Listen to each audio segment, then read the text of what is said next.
Hello बहनों, राधे राधे। हमारे YouTube channel पर आप सभी का स्वागत है। आज हम आप सबके लिए एक बहुत ही सुंदर सा प्यारा सा बेटे के विवाह, एक नहाते समय बेटे बेटे या बेटी किसी के विवाह में जब नहलाया जाता है उस समय की गीत है। आप लोग सुनिएगा। अगर आपको हमारी गीत अच्छी लगी तो लाइक शेयर कमेंट द्वारा बताइएगा कि आप लोगों को हमारी गीत कैसी लगी। के हो खना वैसा गरायऊ के हो भरई पानी जी के कर दुलारा बेटा करैया स्नान जी के कर दुलारी बेटी करई स्नान जी।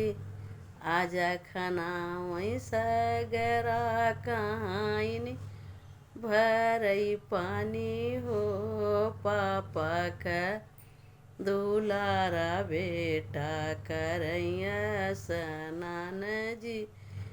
पापा का दुलारा बेटा करैया स्नान जी। ताऊ कवन रमखाना वही सगरा कहाइन भरई पानी जी।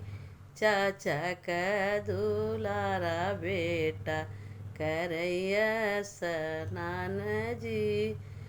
ताऊ का दुलारा बेटा करैया स्नान जी।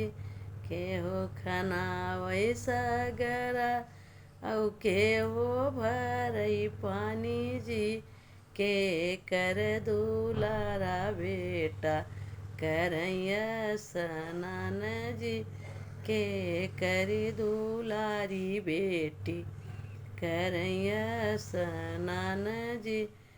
सबका नाम लेके पापा बाबा पापा चाचा ताऊ जो भी हैं सबका नाम लेके गीत गाया जाता है। कौने रमखना वैसा गरा नौनिया कहाइन भरई पानी जी के कर दुलारा बेटा करैया स्नान जी। माया कई दुलारी बेटी करैया स्नान जी। चाची का दुलारी बेटी करैया स्नान जी। जे चाची ताई कई दुलारी बेटी करैया स्नान जी। कौन रमखना वैसा गरा कहाइन भरई पानी जी कौन रम दुलारी बेटा करैया स्नान जी। कौन रम दुलारा बेटा करैया स्नान